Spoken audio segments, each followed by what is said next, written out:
금융 시스템과 금융시장 챕터 네 번째 챕터 4 시작하겠습니다.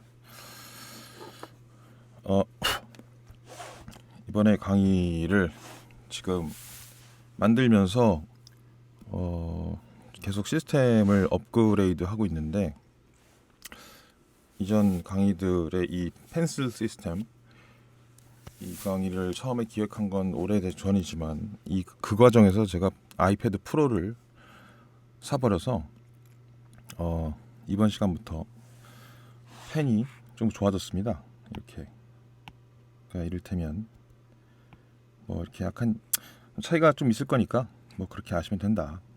뭐 별거 아닙니다. 빨리 넘어갑시다. 자, 이번 시간은 금융시장은 계속 쪼개지고 통일되고 이것이 반복된다라는 것을 알려드리는 시간입니다. 금융시장의 분류라고 한다 그러면 먼저 오늘은 이 참고라고 되어 있는 부분부터 보겠습니다. 우리가 일반적으로 금융을 배우고 경제학도들, 그러니까 대학교 가서 경제학이나 경영학도 이 부분을 제가 배우는지 모르겠습니다. 왜냐하면 저는 대학교를 입학은 했죠, 물론. 근데 입학하자마자 나를 가르칠 수 있는 사람이 아무도 없구나라는 것을 대학교 4학년 일반 전공을 해서 들어보고 나서 1학기도 다 다니지 못한 채 자퇴를 해서 그 돈을 환불받아서 사업을 벌리고 쫄딱 망하는 것으로 20대를 시작을 했습니다. 자, 아무튼 대학교에서 배우는, 그래도 어쨌든 얘네들이 뭘 배우고 사회에 배출되는지는 제가 알아야 그들을 조종하고 이길 수 있다라고 생각을 했던 시기였기 때문에 제가 맨큐의 경제학이라든지 폴 사무엘슨, 이런 경제학자들, 저명한 당시 교과서로 쓰이던 경제학자들이 썼던 모든 경제학 그 교과서들을 전부 읽게 된 그런 모티베이션이 된 거죠. 좌우지간 이 금융시장의 금융 그 구분, 그러니까 시장의 구분을 어떻게 하느냐, 뭐 거래소랑 장외시장 이렇게 나눌 수도 있고요. 그러니까 여기 이렇게 나와 있죠. 거래소, 우리가 알고 있는 거래소는 뭐 코스피 시장, 그리고 장외시장 뭐 이렇게도 있고, 그 다음에 상장, 예전에는 이 거래가, 옛날에는 그 종이 쪼가리로 이렇게 주식해서 이렇게 지폐로 되어 있었던 시절이 있었습니다.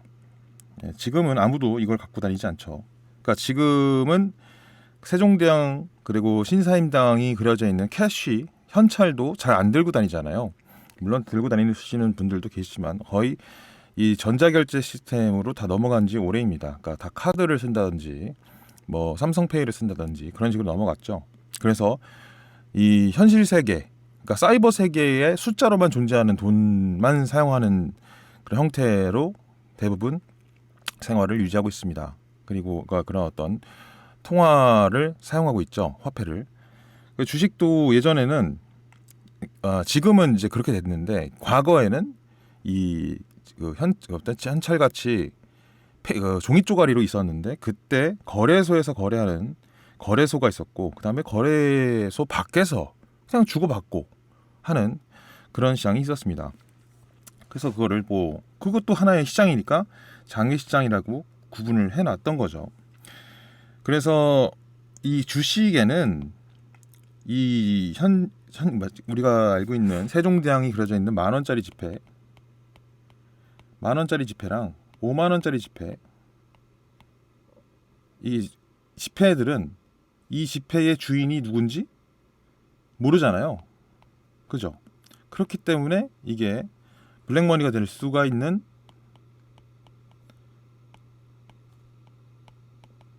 가능성이 있죠. 즉 탈세. 그죠? 그래서 현찰로 다 뽑아놓고 뭐 이래저래 돈이 없다라는 식으로 돈을 벌었음에도 불구하고 세금을 내지 않는 방식으로 사용했고, 그리고 이때 이 주식이라는 것이 우리가 지난 시간에 배웠던 우리 증권을 배웠잖아요. 이 증권이라는 게 왜 그렇게 발달했겠습니까? 예? 단순히 경제를 돌린다라는 관점을 여러분들이 제가 자꾸 계급 거리면서 기분 나쁘게 하려고 하는 게 아니라 여러분들을 이것을 가르쳐 드려서 함께 저는 올라가자고 하는 거죠. 제가 먼저 올라가 있었으니 이거 보니까 대한민국 사람 누구라도 다 이 위치로 올라갈 수 있는 거구나라는 것을 먼저 알았고, 그리고 그것에 대해서 뭐 자존심 상해한다든가 이런 것들은 아무런 소용이 없는 거구나. 자존심이 밥 먹여주는 게 아니구나. 그게 아니라 그냥 먼저 안 사람이 알려준다는데 돈 주고 사면 되는 거고 나도 열심히 하면 되는 거구나. 그냥 간단하게 그겁니다. 네.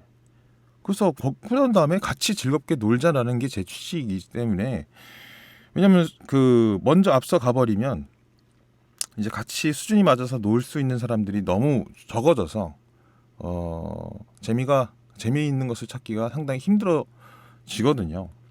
지금 우리 박승사 투입군들 프로젝트 역시 처음에는 저 혼자서 원맨쇼를 하고 있다가 이제 저와 같은 능력을 가진 저의 제자들이 저를 뛰어넘는 청출어람을 일으켜서 이제는 어떻습니까? 저보다 훨씬 더 괜찮은 분석을 만들어내고 훨씬 더 멋진 어떤 학자적인 이론, 그다음에 분석 또는 예측 이런 것들을 만들어내고 있잖아요. 그리고 어떤 새로운 시장도 개척해 나가고 있고, 그런 친구들을 만들어내기 위해서 제가 이렇게 가르치고 있는 거죠. 좌우지간. 자, 이렇게 지우개 기능도 생겼습니다. 이게 너무 마음에 들어가지고. 자, 이렇게 주식도 마찬가지로 여기에는 이름이 없어요. 누가 주인인지 몰라요. 누구 거야 이게? 그래서 이것을 발행한 사람은 누군지 알 수 있습니다. 그죠? 그래서 여기 발행시장과 유통시장으로 또 구분이 된다. 오늘 지금 보고 있는 게 분류잖아요. 발행한 사람은 뻔하죠. 그때 우리 지난 시간에 뭐라고 배웠습니까? 돈이 필요한 사람, 차입자, 그리고 이 차입자에게 돈을 빌려주는 놈들, 대출자, 이렇게 있죠. 그죠? 발행시장은 바로 이 차입자들이 저 돈 좀 꿔주세요 라고 발행을 하는 시장들. 뭘 발행해요? 주식과 채권과 뭐 기타 등등. 바로 증권이라는 것을 가로 열고 뭐 주식, 그다음 채권,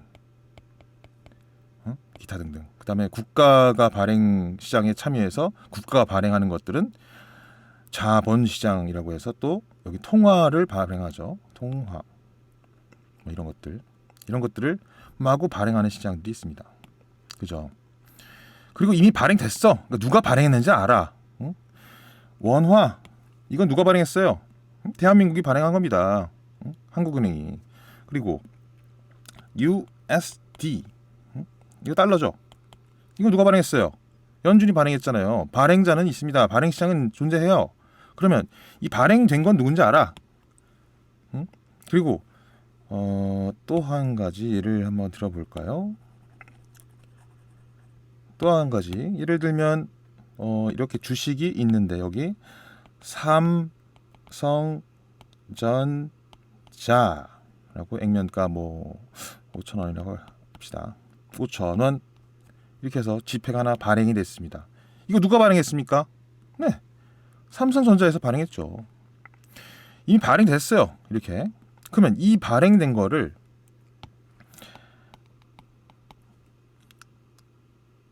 내가 갖고 있네. 이게 삼성입니다. 이거. 그리고 나 주세요. 내가 돈 줄게.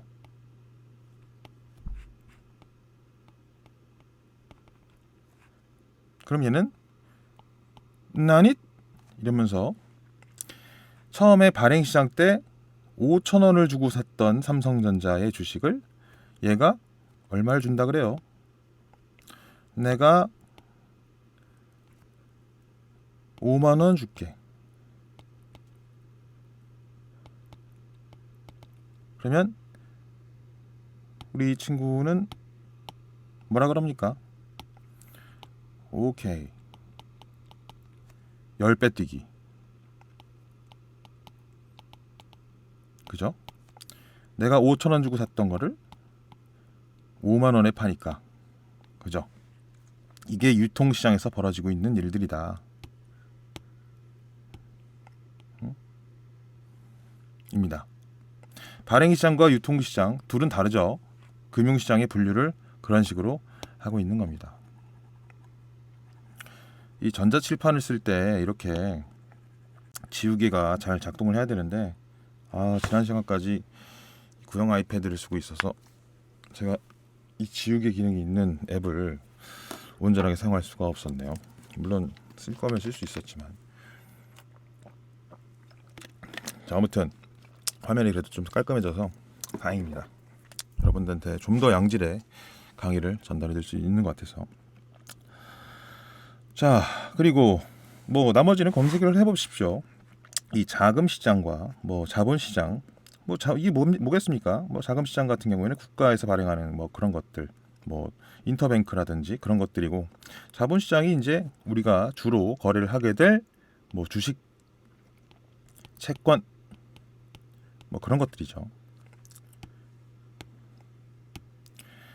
뭐 그렇고 지식시장, 콜시장 이런 것들은 뭐 검색을 해보시면 되고, 뭐 그런 식으로 한 번쯤 검색을 해보자.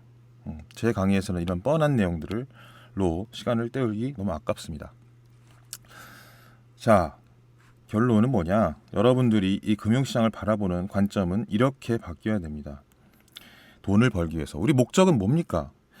꼭 그 목적을 여러분들 중에 주변에서 무슨 주식 공부를 열심히 하고 있어 라든지 뭐 이래저래 뭐 금융 공부를 열심히 해가지고 뭐 아는 척을 한다든지 뭐 그런 까부는 놈들 있으면 너 그거 해서 뭐하게? 라고 꼭 물어보십시오. 결론은 뭡니까? 돈이에요, 돈. 응? 돈 벌려고 공부하는 겁니다. 뭐든지 공부를 했을 때 결과적으로 그 목적이 돈 버는 것으로 이어지지 않으면 그냥 쓸데없는 공부다라고 생각하시면 돼요. 특히나 금융 공부는 목적 자체도 돈이고 과정 자체도 돈이고 결과 자체도 돈이에요. 이거는 뭐 무슨 철학적인 의미, 뭐 자아 실현 이런 것들과 아무 상관이 없습니다. 무조건 돈입니다. 그죠? 이를테면 무슨 골프 아니면 뭐 제가 최근에 좀 빠져있는 검도 뭐 이런 것들이야. 응? 돈으로 귀결되지 않을 수 있죠. 그런데 금융시장을 공부한다고 하는 사람이 결국 그 목적이 어디서 잘난 척을 한다든지 그게 아니고 그냥 돈이 아니면요 사기꾼입니다. 그냥 돈이어야 해요, 무조건. 자, 금융시장의 분류를 우리가 알아야 되는 이유는 결론 이거예요. 쪼개지고 통일되고 쪼개지고 통일되고 마치 그 유비, 관우, 장비 삼국지. 설마 삼국지를 모르진 않으시겠죠? 삼국지 전에 한나라였잖아요. 그죠? 한나라 누가 만들었습니까? 유방과 한우 아시죠? 초한지.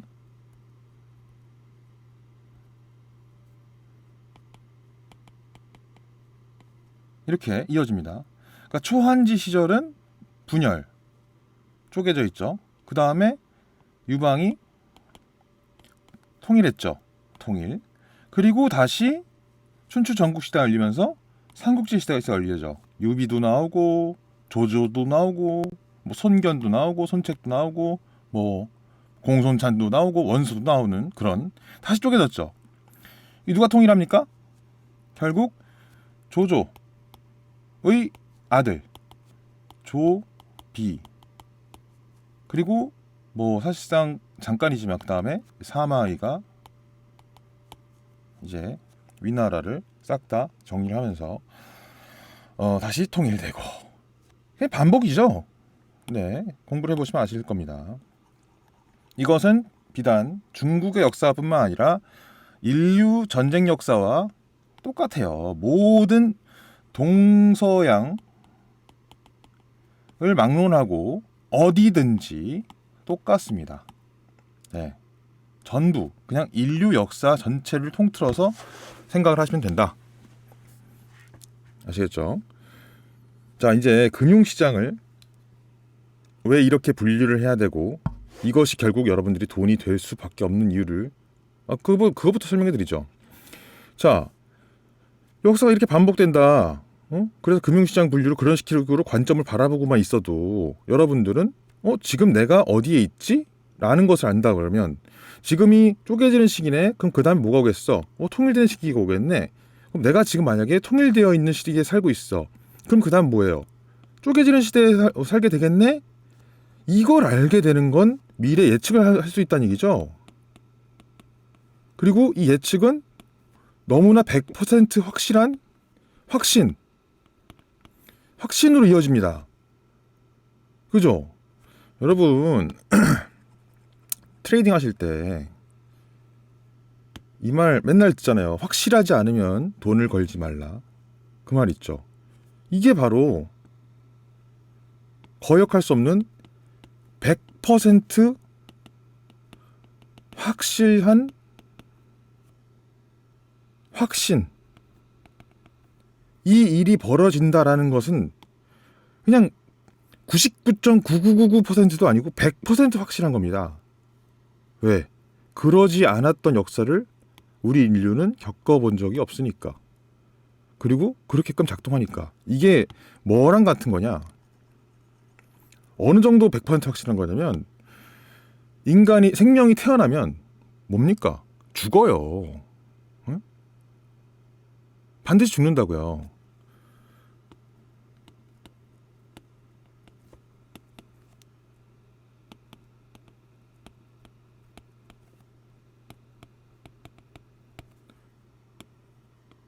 근데 여기서 이 명제는 맞죠? 반드시 죽죠. 근데 문제는 여기서 우리가 모르는 게 뭡니까? 언제냐이냐 이것을 모르는 겁니다. 응?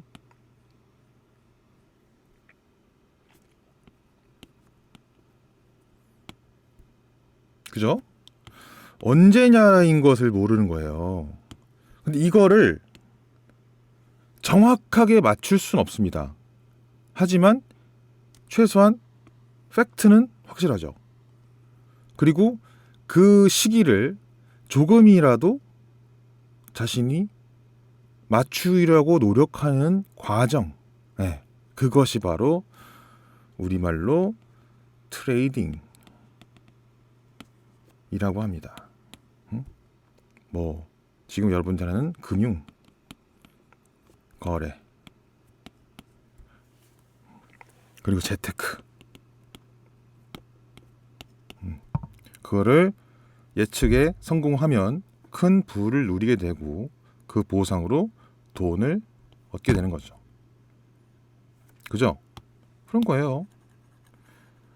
이렇게 확실한 것에 베팅을 해야 되는 겁니다. 언제나. 아시겠죠? 자, 이제 이걸 시장을 지금 우리가 어디 위치에 있는지 알아야 되기 때문에 이 분류를 공부를 하기 시작하겠습니다. 이제 이걸 그래서 두 개로 쪼갠 거죠. 자, 시간 순서대로 정리를 하겠습니다. 나름 역사 공부가 될 수도 있겠네요. 그죠? 아주 옛날 금융시장의 태초의 시작은 뭐였습니까? 여러분들 뭐 금융시장의 역사, 금융의 역사, 금융의 기원 이렇게 검색을 해보십시오. 역시 우리의 구글 신님께서 검색 키워드 추천 금융의 기원 영어 좀 하실 수 있는 분들은 오리진 of the financial 이렇게 치면은 쫙 하고 나옵니다. 이걸 반드시 공부를 하시기 바라고, 또 책으로는 이 책이 있죠. 당연히 제가 언제나 강조하는 책 부의 기원, 아주 멋진 책입니다.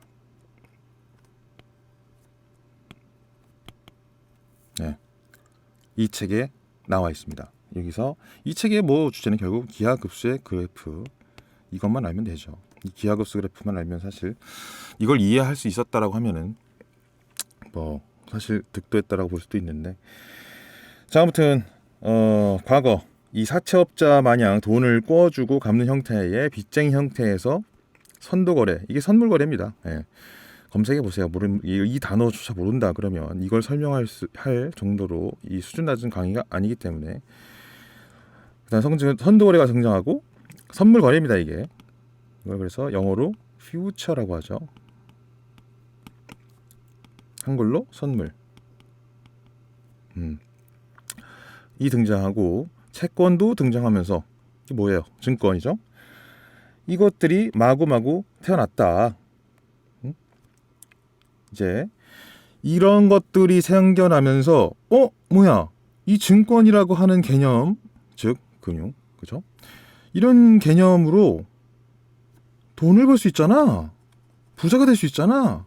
욕심꾸러기들이 너도 나도 하고 욕심,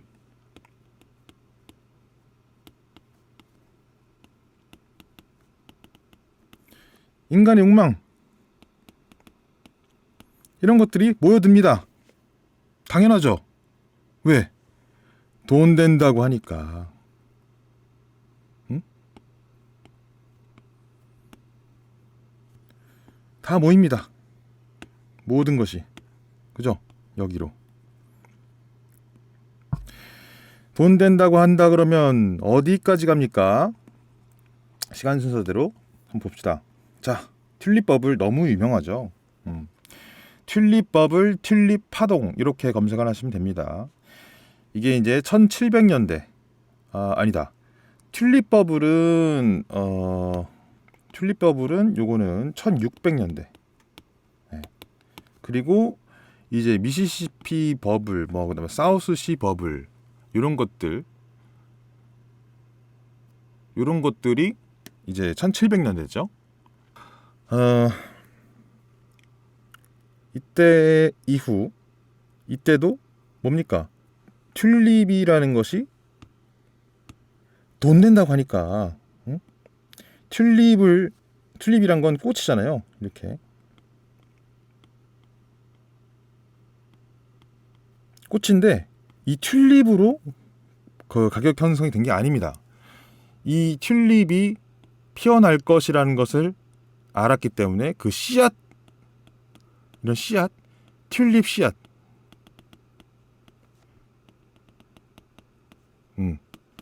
이거 가격이 천정부지. 아파트 한 채 값.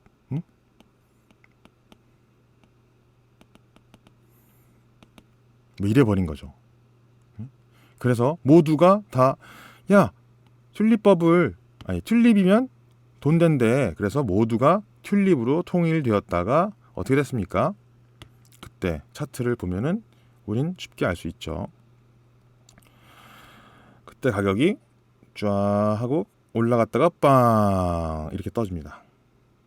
그래서 더 정확하게는 이거 더 정확하게는 어떻게 그려야 되나? 하이먼 스키를 그려야 되는데 이렇게 빵 뭐 이렇게, 이런 차트를 그리죠. 모든 것이 다 이렇게 수렴합니다. 자, 그리고 그 다음이 뭡니까? 이제 미시시피 버블, 이런 것들 뭐 여러분들 검색하시면 쉽게 공부하실 수 있는 것들이고, 이제 튤립 버블이 1600년대였다 그러면 이후 다시 스톡, 그러니까 주식의 시대가 열리고, 이거 주식으로 통일이 된 거죠. 아이고, 그죠? 튤립 분열, 그리고 다시 주식으로 통일, 그죠? 그리고 다시 버블이 터졌습니다. 버블 터지고 다시 그럼 뭐겠어요? 쪼개지죠. 네. 버블 빵 터졌으면 또 뭔가 이 분열의 시대가 개막하죠. 네, 그때가 바로 이때입니다. 우리가 익히 들어 알고 있는 로스차일드, 로스차일드의 무슨 뭐 프랑스 전쟁이니 뭐니 했던 바로 그 시대, 네, 1800년대, 즉 이때가 1600년, 그리고 이때가 1700년, 그리고 이때가 1800년, 네, 이때입니다. 그래서 이때 이제 주식 버블이 터졌으니까 다시 춘추 전국시대에 쪼개진 상태죠. 그럼 이제 뭐겠어요? 이 쪼개진 상태에 채권시대가 개막했습니다. 그죠? 온갖 채권들이 난무하는 분열의 시대가 개막한 거예요. 자, 이때부터 제가 설명이 깊어지는 이유가 뭐겠습니까? 1600년대보다는 1700년대 자료가 훨씬 많고요. 1700년대 자료보다는 1800년대 자료가 훨씬 많겠죠. 1800년대 자료보다는 1900년대 자료가 훨씬 많습니다. 1900년대보다는 비교할 수 없을 정도로 2000년대, 지금 우리가 살고 있는 21세기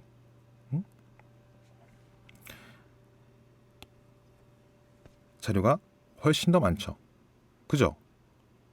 그래서 이때 그렇죠. 현대로 올수록 점점 공부할 양이 기하급수적으로 많아집니다. 그래서 일반적으로 포기하게 되죠. 너무 많으니까. 그리고 지금은 구글 때문에 정보 홍수에 우리가 빠져 있습니다. 그래서 제가 이런 모든 문제들을 알고 있기 때문에 쓸데없는 것을 공부하지 않게 함으로써 새로운 마켓을 창출해낸 거죠. 지금은 무엇을 공부하지 말아야 되는가? 네.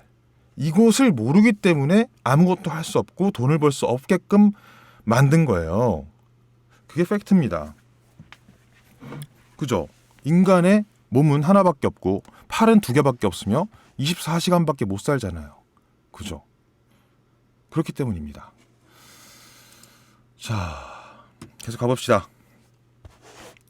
이제 채권의 시대가 개막해서 분열의 시대가 개막을 했다까지 왔습니다. 그럼 뭐겠어요? 그 다음 다시 이제 통일되는 시대가 오겠네? 이렇게 하셔야죠. 그죠? 다시 주식의 시대가 옵니다. 주식으로 헤쳐보여. 이때 제이콥 리틀이라는 사람도 있었고요. 마르크스, 우리가 알고 있는 그 공산주의 혁명, 그 다음에 자본주의라는 단어를 만들어낸 그 마르크스, 우리 고등학교 때 배웠던 윤리 시간에 배웠던 그 마르크스, 막스, 맞습니다. 이 사람이 한 80살 넘게 살았는데, 이 사람도 공산주의를 막 울부짖다가 결국에는 주식으로 돈을 벌고 그냥 따뜻하게 잘 먹고 잘 살고 죽었어요.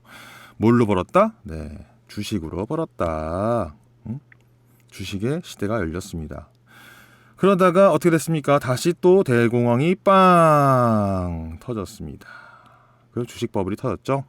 그럼 뭐겠어요? 통일됐으니까 다시 또 쪼개지겠죠? 네, 꽝.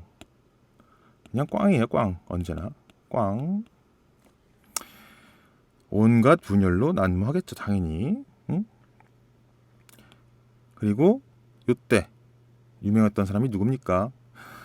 이때 이제 우리가 이제 이때 이 시절부터 책으로 읽을 수 있었던 굉장한 사람들의 이야기, 일대기들, 그런 것들을 많이 경험해 볼 수가 있는 거죠. 왜냐하면 이 대공황이라는 것 1927년, 1932년 정도 이렇게 봅니다. 대충 이 시기에 터졌다라는 느낌으로다가, 그래서 1930년 정도에 터졌다라고 이렇게 보통 보는데, 이때 역시 지금처럼 디테일하게 자료로 남아있고, 그다음에 이 당시에 파이낸셜 공학이라는 것이 지금처럼 첨단이 되기 전이기 때문에, 네, 이때 당시 이것이 왜 터졌는지에 대해서 제대로 분석이 안 돼 있고, 너도 나도 다 말이 달랐어요. 그런데 이것에 대해 가장 전문가가 누구였느냐? 바로 이 연준위원이었던 벤 버냉키, 헬리콥터 벤, 그 사람이 대공황 전문가였습니다. 그래서 이 사람이 QE라는 것을 개발해낼 수 있었던 것이고, 이것은 누구의 영향이었다? 케인스. 이따가 설명해 드리겠습니다.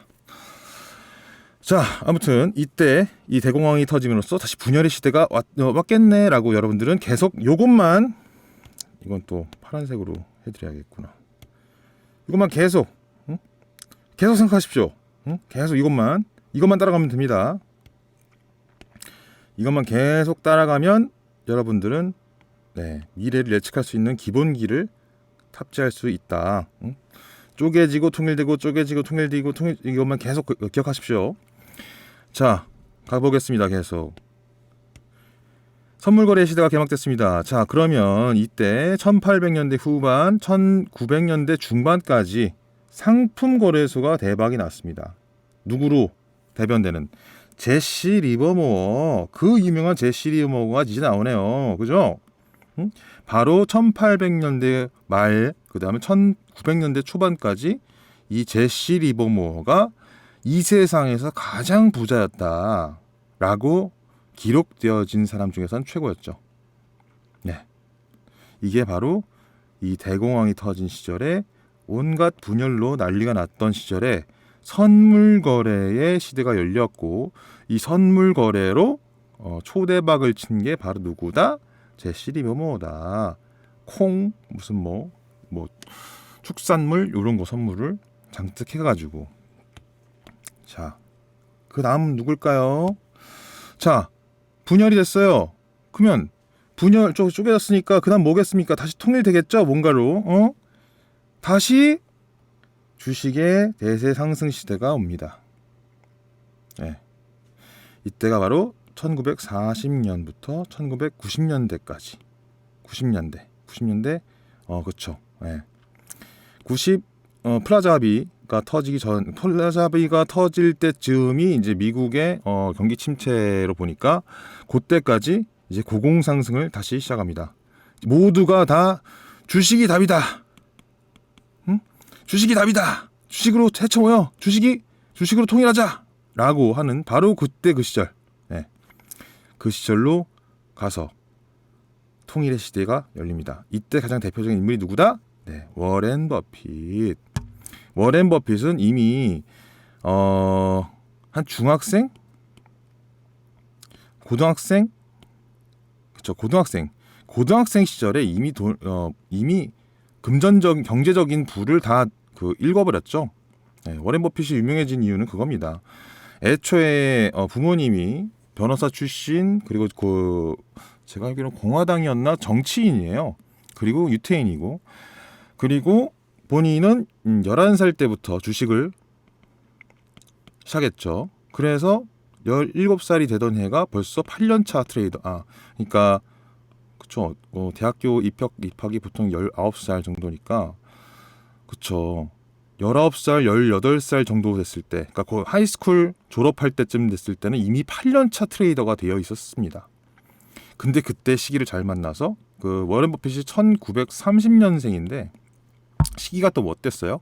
네, 주식으로 대세 상승의 시대,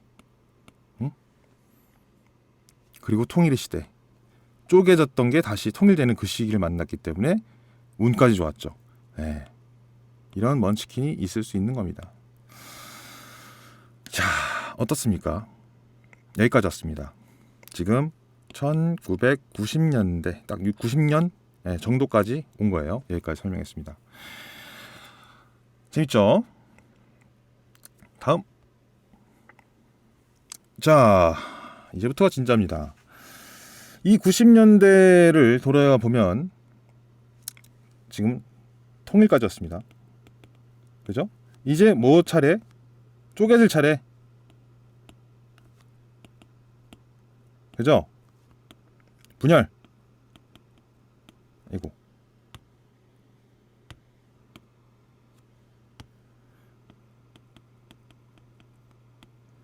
분열될 차례입니다. 그죠? 그래서 이때 2차 오일 쇼크를 시작으로 그렇죠. 2차 오일 쇼크는 조금 더 먼저고, 이건 페트로 달러 얘기니까 좀 나중에 스톡마켓 스쿨에서 다룰 수 있으면 다루겠습니다. 그리고 예전에도 이미 한번 다뤄드렸던 적이 있고, 미국의 경기 침체, 즉 80년대 말부터 경기 침체가 오기 시작했고, 그 다음에 근본 이자도 때려쳤고, 그 다음에 IMF 터졌고, 그 다음에 그 이후에 러시아 루브라의 폭락, 롱텀 캐피털 매니지먼트의 어떤 재정 거래가 문제를 일으키면서 문제가 또 있었고, 다 검색을 해보십시오. 모르면 이런 거 하나하나 설명하다 보면은 이게 강의 내용만 계속 불려가지고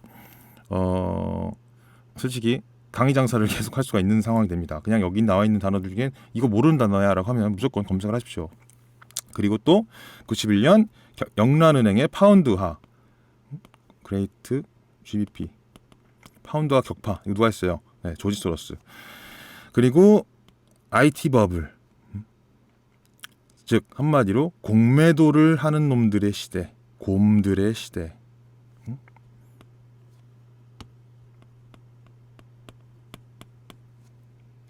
이때가 바로 1970년대부터 2002년까지. 네. 한마디로 헤지 펀드. 아이고, 같은 말이죠. 네, 같은 말입니다. 네. 곰들의 시대, 헤지 펀드의 시대가 열립니다. 분열. 다 내가 짱이야.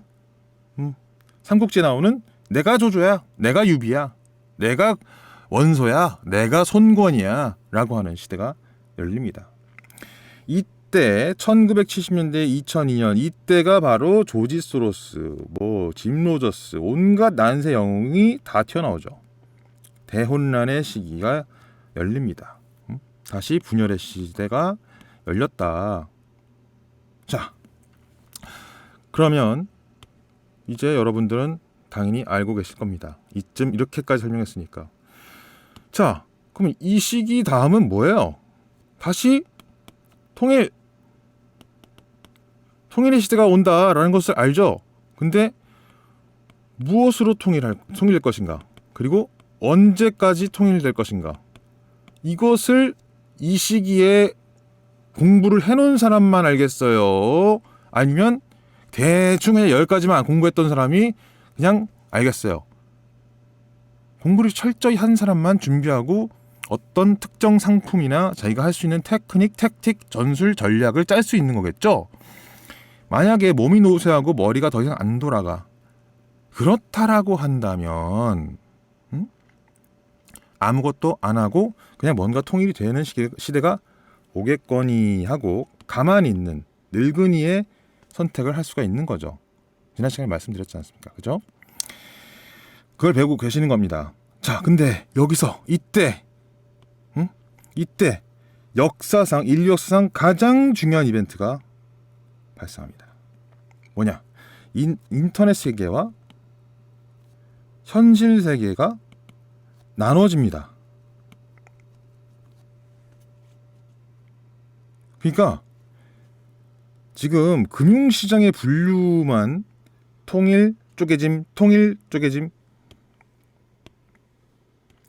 통일, 쪼개짐, 또 통일, 그리고 다시 쪼개짐, 다시 통일, 다시 쪼개짐, 이걸로 가고 있는데, 아니 세상에 우리가 살아 숨쉬고 있는 어떤 인격을 기준으로 봤을 때, 인격이라는 것을 하나의 사람의 주체로 봤을 때 이것이 분열이 됩니다.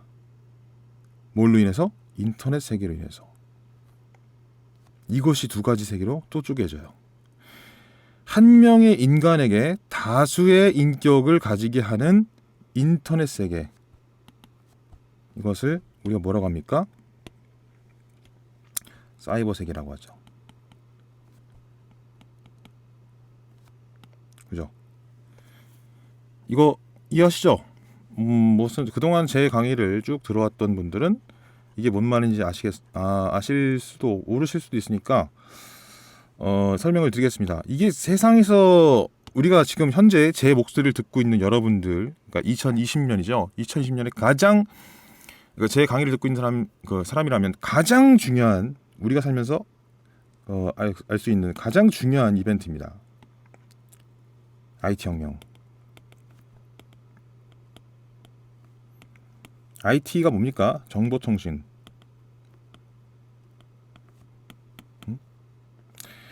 정보통신 혁명. 이게 제일 중요합니다. 그 무엇보다 중요합니다. 왜? 한 명의 인간에게 다수의 인격을 가지게 하는 인터넷 세계가 새로 나왔기 때문에 이게 제일 중요한 핵심이에요. 자, 우리가 여러분들이 어떤 회사에 출근했어요. 얘가 A입니다. 그리고 얘가 B예요. 근데 얘가 실제로 만났어. 회사에서. 얘는 과장이고, 아이고.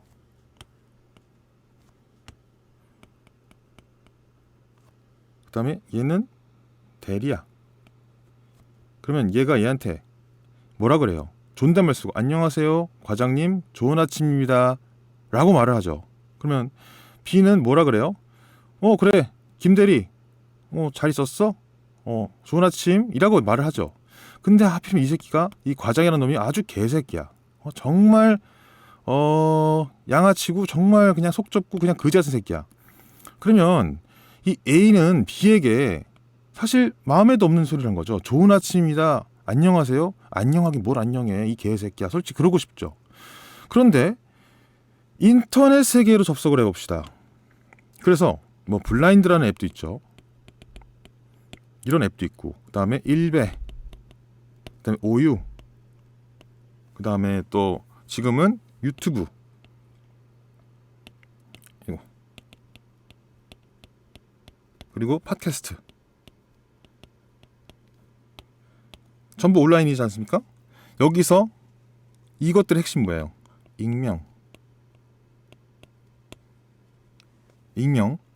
익명성이 보장돼서 여기서 이 둘이 둘 다 뭐 오유에 접속을 했다 칩시다. 근데 이 A라는 애가 야 우리 회사 이름은 CCC라는 회사인데 거기에 B라는 이름을 가진 과장이 있어. 이 새끼 개새끼야 라고 글을 썼습니다. 자, 그러면 그렇게 말을 한 A는 그 말을 한 인격이 진심이에요? 아니면 가짜 사이버 인격이에요? 진짜 인격이죠. 그리고 어떻게 보면 이 현실 세계에서 둘이 만나가지고 얘기했던 안녕하세요 과장님 반갑습니다 정말 좋은 아침이에요 라고 말한 이 거짓말보다 훨씬 더 사실일 수도 있어요. 그죠? 이게 인격이 하나 추가된 겁니다. 그러니까 둘 다 실제 하는 인격이라는 거죠. 자, 여기서 끝이 아닙니다. 자, 이 둘은 현실 세계에서는 대리와 과장의 관계죠. 그런데 이 둘이 스타크래프트에서 만났어.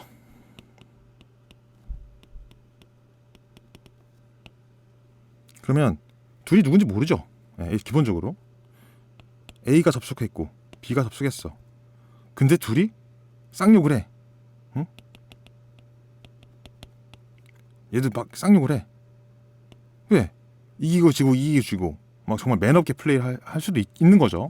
자, 이런 경우에 둘의 인격, 파괴왕, 전쟁광 이런 인격은 가짜예요, 진짜예요? 역시나 진짜 인격입니다.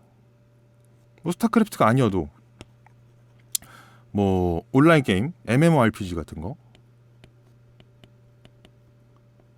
뭐 리니지에서 A는 무슨 뭐 어떤 혈맹의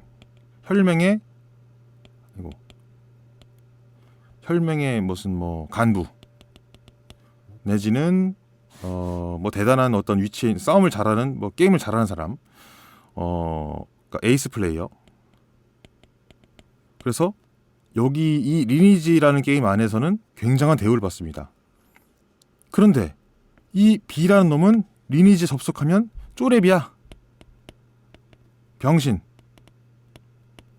그럴 수 있죠. 그러면 이 B라는 애는 이 리니지라는 속에서는 A에게 저 아이템 좀 주세요. 이거 어떻게 해요? 이 몬스터 어떻게 잡아야 돼요? 라고 배우는 입장이 되는 거죠. 그죠? 이렇듯 인터넷 세계가 창궐하면서 정말 이 한 명의 인간이 너무나 많은 인격을 가지게 된 겁니다. 네. 왜? 자리가 사람을 만들기 때문에. 그리고 무엇을 할 수 있느냐에 따라서 자신이 어떤 재능을 펼치게 될지 모르기 때문에. 그죠? 회사는 일률적으로 똑같은 것을 반복시키는 노비 시스템이기 때문에 거기서는 이제 군대처럼 모두가 다 2등병이면 2등병, 1병이면 1병 이렇게끔 어떤 똑같은 것을 생산하게끔 그런 어떤 반복하게끔 만듭니다. 그런데 이 사이버 세계에서는 전혀 얘기가 다르죠. 그죠? 자기가 잘하는 것을 우연찮게 찾아낼 수도 있는 거고, 총싸움 게임을 잘하게 되면 거기서 난리가 나는 거죠. 에이스가 될 수도 있어요. 근데 어떤 사람은 롤플레잉 게임을 잘하긴 하지만 비행기 게임을 더럽게 못해. 그리고 어떤 사람은 비행기 게임을 더럽게 못하는데 운전 게임은 되게 잘해. 아이고, 카레이싱이라고 하자. 근데 이건 카레이스 게임만 잘할 뿐이지 실제 게임은 또 못해.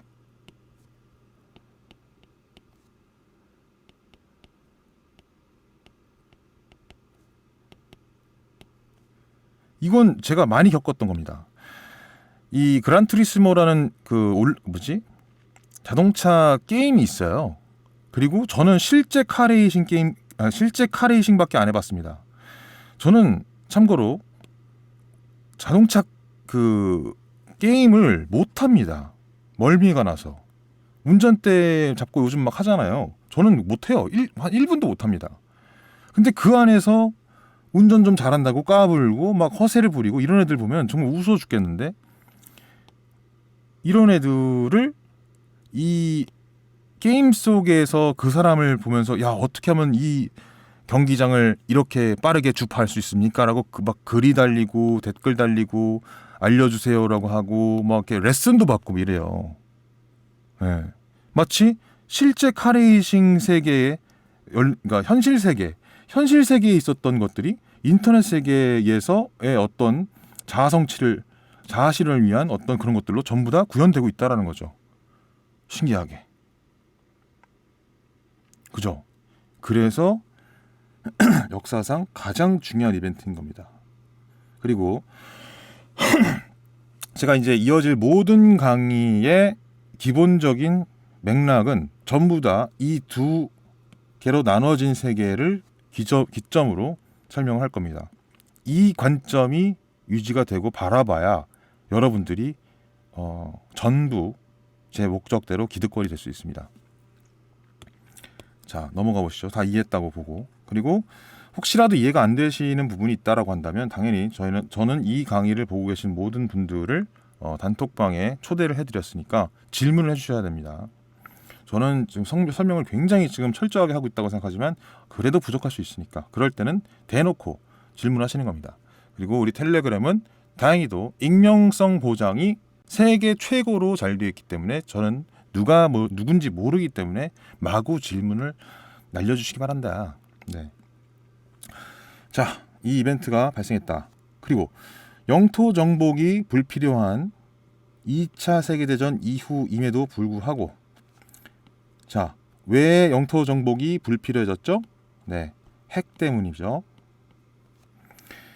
핵무기가 빵빵 터지니까 더 이상 불가능하다 이제. 그리고 IT 혁명으로 세계가 분열된 뒤에 현실 세계는 원시적으로 퇴화를 하기 시작했어요.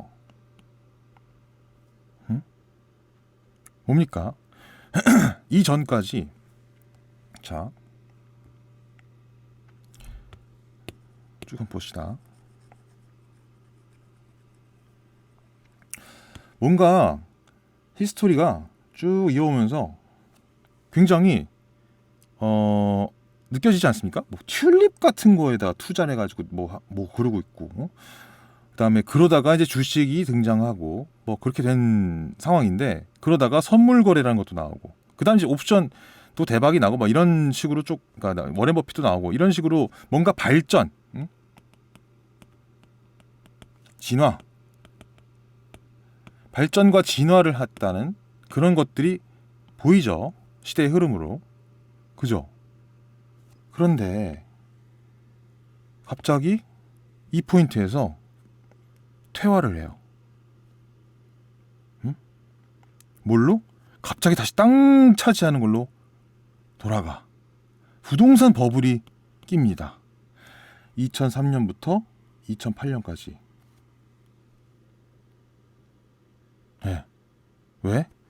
분열의 시대가 시작됐잖아요. 그죠?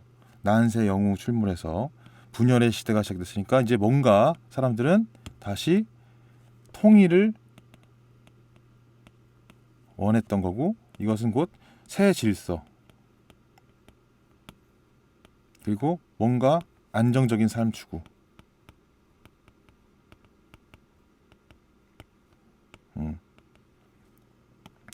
이런 것들이 필요했기 때문에 뭐라고 생각했던 거죠? 야, 답은 부동산인가 보다. 부동산 가격은 막 자고 일어나면 뚝뚝 올라. 응? 그렇게. 이걸 또 우리의 금융기득권께들 님들께서는 가만두지 않고 이 퇴화 과정을 목도하고 무엇을 만들었습니까? 바로 CDO와 CDS라는 파생 상품을 만들었습니다. 이 두 가지를 여러분들이 이해하시려면 저의 스톡마켓 스쿨 서브 프라임 정리해 놓은 편이 있고, 또 알고 계신 분들이면 다행이죠. 그리고 영화 빅 쇼트, 그리고 Too Big to Fail 이라는 영화, 이 두 편의 영화에서 이 CDO와 CDS를 그나마 조금 정리를 해놨습니다. 영화를 보고 정리하는 것도 나쁘지 않죠. 네, 훨씬 더 이 극적이고 시간을 절약할 수도 있을지도 모르니까. 물론 깊게 공부하는 게 맞고, 그래야지 이 다음에 그 구성될 다양한 금융 상품에 대해서도 더 이해가 쉽죠. 자, 아무튼 이 분열의 시대가 다시 통일로 가는 과정은 희한하게 퇴화였습니다. 네. 땅으로 갔어요. 또 이번에는 그 사이에 분열되어 있는 이 인터넷 세계의 질서를 확립한 사람들은 신규 재벌이 됐습니다. 이게 누구예요? 게임 재벌. 우리나라 그 다음에 그냥 대놓고 얘기를 합시다. 굳이 게임 재벌 아니어도 NC 소프트, 그다음에 넥슨이지. 넥센이 아니고 넥슨. 네. 둘 다 게임 재벌이죠. 그리고 V3 안철수, 그리고 네이버, 그리고 카카오, 다음, 이들 이렇게 비교하시면 좋죠. 우리나라로 따지면 이 친구들이고, 자, 미국으로 따지면 누굽니까?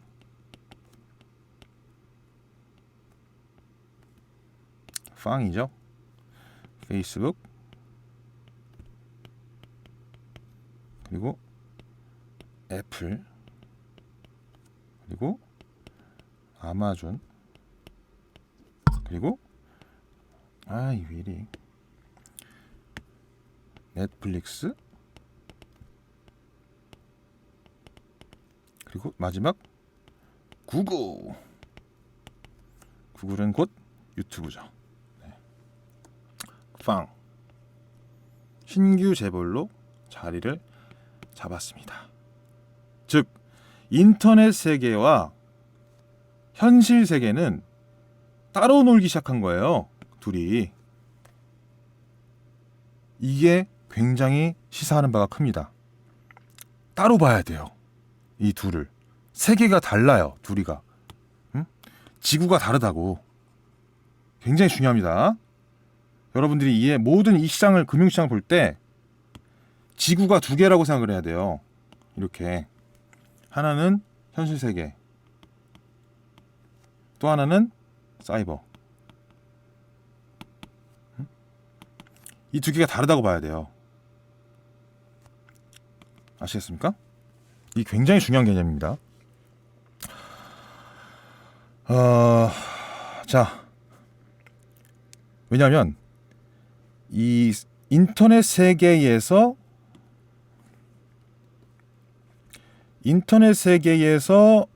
진행되고 있는 통일, 쪼개짐, 분열, 통일, 분열, 이건 따로 가고 있고, 네? 이 현실 세계에서 통일, 분열, 통일, 분열, 이거는 또 따로 가고 있어요. 이 둘이 같지 않습니다. 예. 달라졌습니다. 이것까지 이번 시간에 다 이해할 거예요. 자,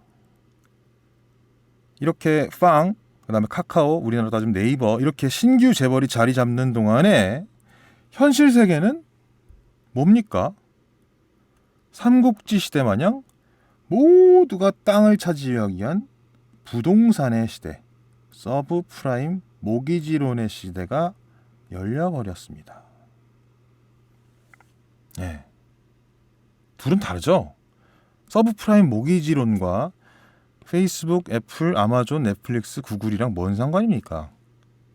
전혀 다르죠? 네. 이거랑 서브프라임, 뭐 CDO, CDS 둘이 연관이 돼요? 연관 관계 아무것도 없어요. 다른 세계예요. 네, 전혀 다른 세계입니다. 이건 현실 세계고, 이거는 리얼 월드고, 이거는 어디예요? 이건 또 다른 색깔로 해야겠구나. 이건 사이버 월드죠. 그죠? 여긴 리얼 월드고, 여긴 사이버 월드고, 둘은 아무 상관이 없어요. 그죠? 그래서 이때부터는 나눠봐야 되는 겁니다. 왜 그럴까요?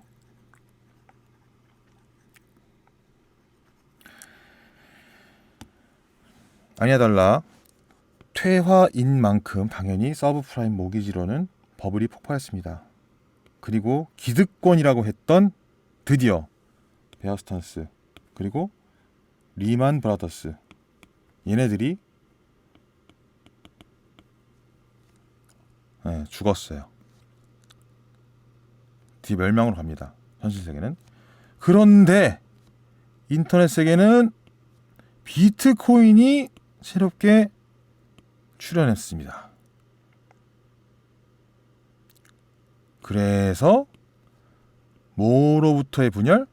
현실 세계로부터의 분열을 예고하게 됩니다. 그래서 비트코인이 굉장히 중요한 거고, 그래서 역사상 가장 중요한 이벤트가 바로 IT 혁명인 겁니다. 아시겠죠?